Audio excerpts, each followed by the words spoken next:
चलिए बेटा स्टार्ट करते हैं। आज हमें करना है कंजम्पशन गुड्स क्या होते हैं।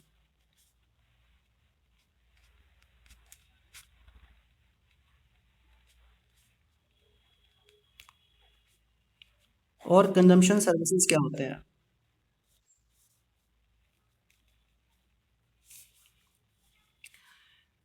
जैसे कि नाम से पता लग रहा है, कंजम्पशन गुड्स का मतलब उन गुड्स से है जो गुड्स हाउस होल्ड अपनी ज़रूरतों के लिए परचेज करते हैं और यूज़ करते हैं।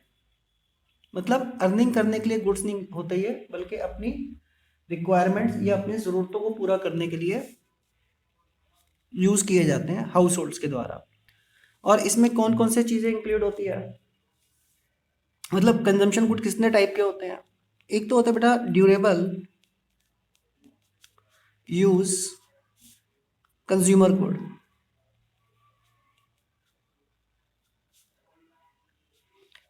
ड्यूरेबल का मतलब है कि ये वो गुड्स हैं जो 1 साल से ज़्यादा टाइम तक यूज़ किए जा सकते हैं। एग्जाम्पल के लिए टेलीविज़न सेट और रेफ्रिजरेटर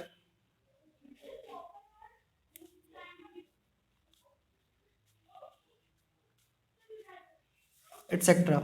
फर्नीचर भी हो सकता है इसमें, कार भी हो सकता है, जो हाउस होल्ड्स ने परचेज किया अपने पर्सनल यूज़ के लिए। ठीक है ना, बिजनेस पर्पज के लिए यूज़ किया गया तो नहीं आएगा वो कंज्यूमर गुड्स में। कंज्यूमर गुड्स में आएगा जो अपने पर्सनल यूज़ के लिए लिया गया है। तो एक तो हो गया ड्यूरेबल कंज्यूमर गुड्स। दूसरा, सेकंड आता है semi durable goods.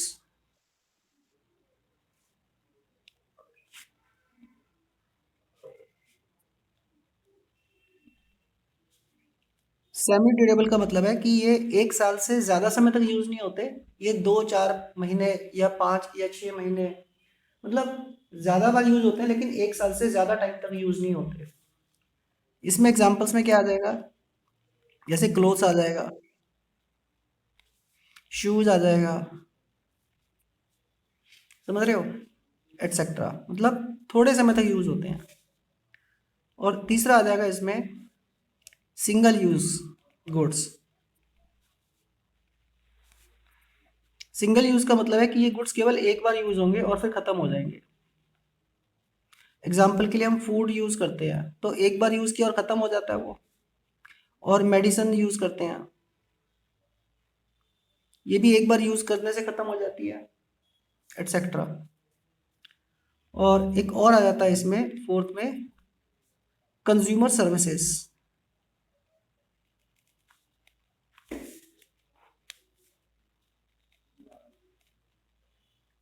Consumer services का मतलब है ये वो सर्विसेज है जो कि हाउस होल्ड्स अपनी ज़रूरतों के लिए यूज़ करते हैं। इसमें एग्जाम्पल के लिए आ जाएगा services of doctors, communication service,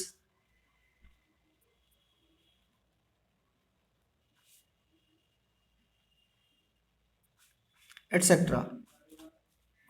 clear है ये बात। यहाँ पे एक स्पेशल पॉइंट आपको ध्यान रखना है। वो स्पेशल पॉइंट है कि जो गवर्नमेंट जनरल पब्लिक को फ्री में फैसिलिटीज देती है। फ्री फैसिलिटीज कौन कौन सी, like services of police,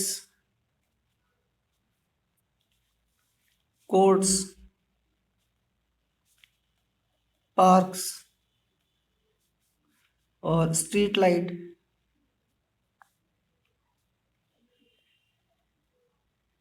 etcetera. इन सबको गवर्नमेंट पब्लिक को फ्री में देती है, लेकिन गवर्नमेंट के तो पैसे खर्च होते हैं ना। इसे पब्लिक यूज करती है अपने पर्सनल यूज बेनिफिट के लिए, पैसे कमाने के लिए यूज नहीं होती ये चीजें। ठीक है ना, पर्सनल सेटिस्फेक्शन के लिए यूज होती है। तो इन्हें भी क्या कहा जाता है, consumer services, means are also called consumer services.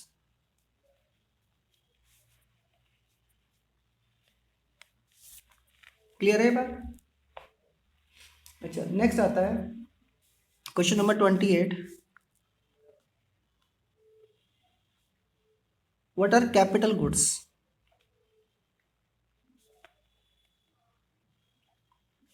Capital goods को प्रोड्यूसर गुड्स भी कहते हैं।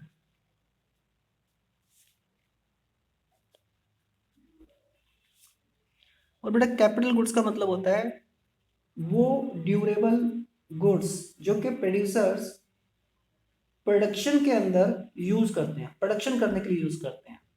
ठीक है, मतलब जो ड्यूरेबल होते हैं और प्रोडक्शन में यूज किए जाते हैं। एग्जाम्पल के लिए प्रोड्यूसर्स ऐसी कौन सी चीजें यूज करते हैं प्रोडक्शन में जो ड्यूरेबल होती है?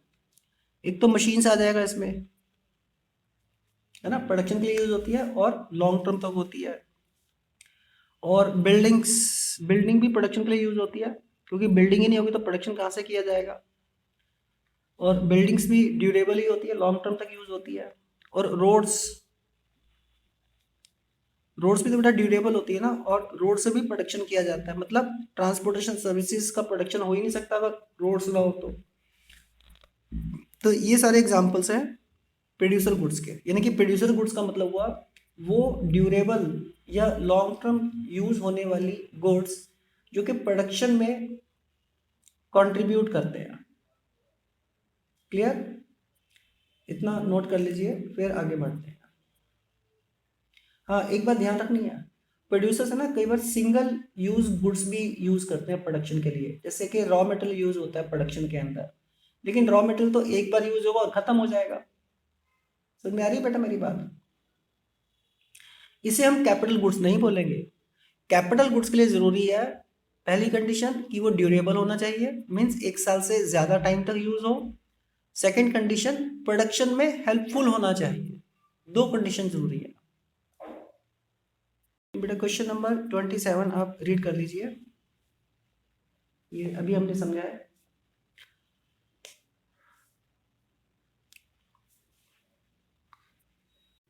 ये सारा पेज ध्यान ध्यान से रीड कर लो।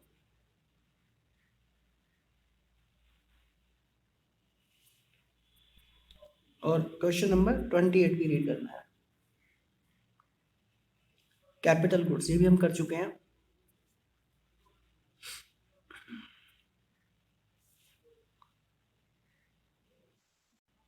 नेक्स्ट क्वेश्चन नंबर 29, डिफरेंशिएट करना है between consumption goods and capital goods. तो हम कंजम्पशन गुड्स भी कर चुके हैं और कैपिटल गुड्स भी कर चुके हैं। अब दोनों में डिफरेंस क्या है हम इजीली कर सकते हैं। कंजम्पशन गुड्स और कैपिटल गुड्स में first difference, satisfaction of wants.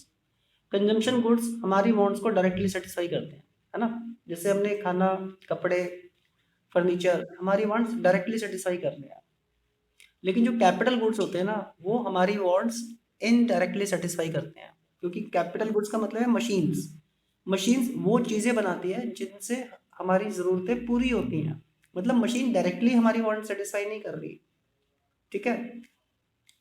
Second, production capacity. तो जो कंजम्पशन गुड्स होते हैं ना इनसे हमारे प्रोडक्शन करने की कैपेसिटी इंक्रीज नहीं होती, लेकिन कैपिटल गुड्स जितने ज़्यादा होंगे हमारी प्रोडक्शन करने की पावर उतनी ही ज़्यादा होती है। नेक्स्ट है एक्सपेक्टेड लाइफ। ज़्यादातर कंजम्पशन गुड्स जो होते हैं ना उनकी लाइफ लिमिटेड होती है, सिर्फ ड्यूरेबल कंजम्पशन गुड्स को छोड़ दो। ठीक है। लेकिन जो कैपिटल गुड्स होते हैं मीन्स मशीन्स, रोड्स, फ्लाईओवर्स, इनकी लाइफ जनरली 1 साल से ज़्यादा होती है। एंड नेक्स्ट डिफरेंस एग्जांपल का, फूड, गारमेंट्स, टेलीविजन्स जो हाउस होल्ड्स ने परचेज करे, ये क्या है कंजम्पशन गुड्स के एग्जांपल। और कैपिटल गुड्स के एग्जांपल्स मशीन्स, बिल्डिंग एक्सेट्रा जो एक फर्म परचेज कर रही है। फर्म मतलब बिजनेस परचेज कर रहा है लॉन्ग टर्म यूज के लिए, ठीक है ना, बेचने के लिए नहीं बल्कि लॉन्ग टर्म यूज करने के लिए। तो वो कैपिटल गुड्स के एग्जांपल्स हैं। नेक्स्ट क्वेश्चन कर रहे हैं, व्हाट इज इन्वेस्टमेंट?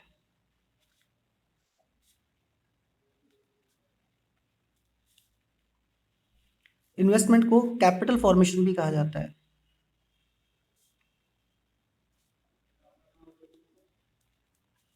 और ये क्वेश्चन नंबर है हमारा 30। इन्वेस्टमेंट का मतलब समझने के लिए आप एक एग्जांपल लो। जैसे सपोज ये एक कंट्री है इंडिया, और इस कंट्री के अंदर एक साल के अंदर अंदर मतलब विद इन 1 ईयर बहुत सारे गुड्स का प्रोडक्शन हुआ होगा, बहुत सारे गुड्स का। ठीक है ना? बहुत सारे हजारों तरह के गुड्स का प्रोडक्शन हुआ है। और जो प्रोडक्शन हुआ है, सपोज 1,000 रुपए का प्रोडक्शन हुआ है, तो जितने भी गुड्स का प्रोडक्शन हुआ, क्या सारे के सारे यूज हो गए होंगे या कुछ बच गए होंगे? बेटा कुछ तो बच गए होंगे। सपोज प्रोडक्शन हुआ है 1,000 का, और जो कंजम्पशन हो गया ना, कंजम्पशन मतलब जो यूज हो गए, वो हुए 700 रुपए के। कंजम्पशन बोल दो या यूज बोल दो। तो बाकी कितना बचा? 300 रुपए के गुड्स और बच गए। ये जो 300 के गुड्स बच गए ना, इसी को हम बोलते हैं इन्वेस्टमेंट। यानी कि इन्वेस्टमेंट का मतलब हुआ excess of production over consumption in the economy during a given time period. और ये टाइम पीरियड जनरली हम 1 ईयर का लेते हैं। अच्छा, अब जो इन्वेस्टमेंट्स होती है ना, उसके भी टाइप्स होते हैं।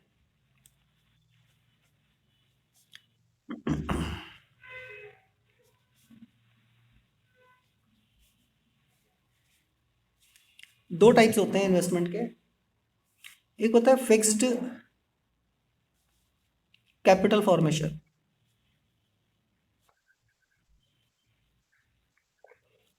दूसरा होता है चेंज इन स्टॉक।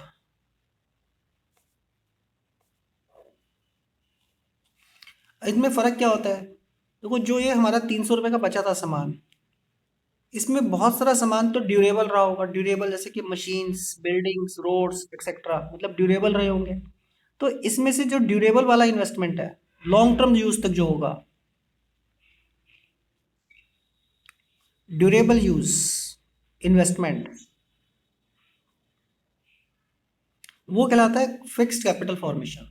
मतलब ये ऐसी इन्वेस्टमेंट है जो 1 साल से ज़्यादा टाइम तक यूज़ की जा सकती है। जैसे कि हमने मशीन्स में इन्वेस्ट किया, तो मशीन्स में अगर हमने इन्वेस्ट किया है तो मशीन 1 साल से ज़्यादा टाइम तक यूज़ होगी ना। तो ये क्या हो गया? मशीन में investment, gross fixed capital formation. Change in stock क्या होता है? ये होता है बेटा जो नॉन ड्यूरेबल चीज़ों के अंदर इन्वेस्टमेंट किया गया है, नॉन ड्यूरेबल इन्वेस्टमेंट। जैसे सपोज हमने रॉ मटेरियल खरीदा, और वो रॉ मटेरियल अभी यूज नहीं हुआ, अनयूज्ड है, बच गया। मान लो इस 300 रुपये में से 50 रुपये का रॉ मटेरियल बच गया। 50 रुपये का रॉ मटेरियल था, तो वो क्या है? Change in stock. अब रॉ मटेरियल जो बचा अगले साल यूज हो जाएगा, लेकिन वो लॉन्ग टर्म तक यूज नहीं होगा। रॉ मटेरियल एक बार यूज होगा और फिर खत्म हो जाएगा। समझ गए? तो इन्वेस्टमेंट्स के दो टाइप्स हुए। एक वो इन्वेस्टमेंट जिसका इम्पैक्ट लॉन्ग टर्म तक रहता है, यानी कि फिक्स्ड कैपिटल फॉर्मेशन। दूसरा वो इन्वेस्टमेंट जो एक बार में ही खत्म हो जाएगी, यूज हो जाएगी, जैसे कि चेंज इन स्टॉक कहा जाता है। ये आंसर भी आप रीड कर लीजिए। Define the term capital formation या इन्वेस्टमेंट।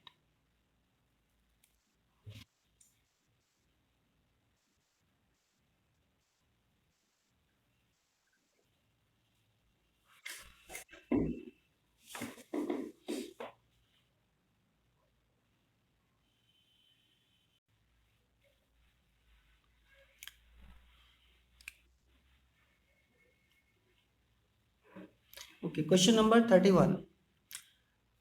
वो कह रहा है कि ग्रॉस इन्वेस्टमेंट क्या होता है। देखो, इन्वेस्टमेंट को भी हम दो तरीके से स्टडी करते हैं, एक ग्रॉस इन्वेस्टमेंट और एक नेट इन्वेस्टमेंट। पहले हम समझते हैं ग्रॉस इन्वेस्टमेंट का क्या मतलब है। फॉर एग्जाम्पल, एक कंट्री है और उस कंट्री में पूरे साल भर में machines, buildings, roads, power houses etcetera etcetera में इन्वेस्टमेंट किया गया, मतलब ये नई बनाई गई। ठीक है ना? फर्दर प्रोडक्शन हुआ इनका, और ये सारा मिला के सपोज 1,000 रुपीज का है। ठीक है? तो इस 1,000 रुपीज को हम बोल देंगे ग्रॉस इन्वेस्टमेंट। क्लियर?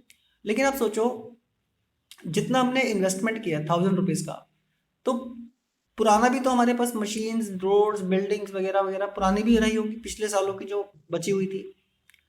और इस साल हमने उसको यूज भी किया होगा, तो उनकी कुछ टूट फूट हो गई होगी, हुई होगी ना टूट फूट। तो उनकी वैल्यू टूट फूट होने की वजह से कम हो गई होगी। सपोज ये वैल्यू कम हो गई है 100 रुपीज, जिसे कहा जाता है डेप्रिसिएशन। तो 1000 रुपीज तो हमने टोटल इन्वेस्ट किया था, और 100 रुपीज हमारी एसेट्स की value due to normal wear and tear कम हो चुकी है। तो हम बोलेंगे कि हमारा नेट इन्वेस्टमेंट है 900 रुपीज, यानी कि ग्रॉस इन्वेस्टमेंट का मतलब है टोटल इन्वेस्टमेंट जो हमने किया विदाउट सब्ट्रैक्टिंग डेप्रिसिएशन, जबकि नेट इन्वेस्टमेंट का मतलब है टोटल इन्वेस्टमेंट जो हमने किया था उसमें से डेप्रिसिएशन माइनस होने के बाद जो वैल्यू बची है। क्लियर है बात? अच्छा, मैं आपसे एक क्वेश्चन पूछूं, बताओ कंट्री के अंदर ग्रॉस इन्वेस्टमेंट ज्यादा रेलिवेंट है या नेट इन्वेस्टमेंट? मतलब प्रोडक्शन हमारा कैपेसिटी ज्यादा हो रही है नहीं हो रही है, ग्रॉस इन्वेस्टमेंट से पता लगेगा नेट इन्वेस्टमेंट से? सोचो बेटा, ये नेट इन्वेस्टमेंट से पता लगता है। समझ गए? मतलब जो डेप्रिसिएशन लग गया, टूट फूट हो गई, उसे भी तो माइनस करना पड़ेगा। रीड कर लीजिए इस पेज को। नेक्स्ट क्वेश्चन है, डिफाइन डेप्रिसिएशन। अच्छा, डेप्रिसिएशन को कंजम्पशन ऑफ फिक्स कैपिटल भी कहा जाता है और करंट रिप्लेसमेंट कॉस्ट भी कहा जाता है।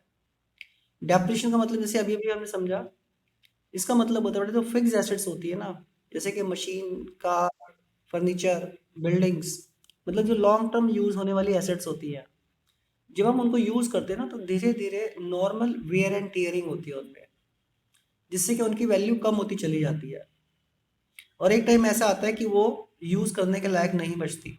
ठीक है? तो जो वैल्यू कम होती जा रही है ना हमारे फिक्स एसेट्स की, वो fall in value is termed depreciation.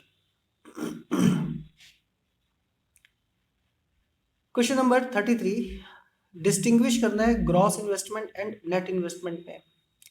ये हम कर ही चुके हैं बेटा। ग्रॉस इन्वेस्टमेंट का मतलब जो हमने टोटल इन्वेस्टमेंट किया है बिफोर सब्ट्रैक्टिंग डेप्रिसिएशन, और नेट इन्वेस्टमेंट का मतलब जितना हमने इन्वेस्टमेंट किया उसमें से डेप्रिसिएशन माइनस कर दो, तो जो बचा वो हमारा नेट इन्वेस्टमेंट है। ये पेज भी रीड कर लीजिए।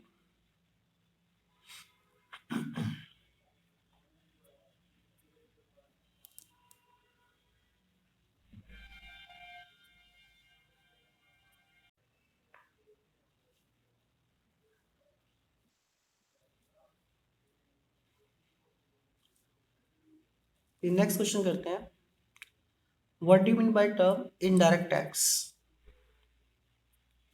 ये बेटा ध्यान दो, जो टैक्स होते हैं ना, ये मेनली दो टाइप्स के होते हैं। एक होते हैं डायरेक्ट टैक्स, और सेकंड होता है इनडायरेक्ट टैक्स। डायरेक्ट टैक्स और इनडायरेक्ट टैक्स में डिफरेंस होता है। क्या डिफरेंस होता है? For example, mister x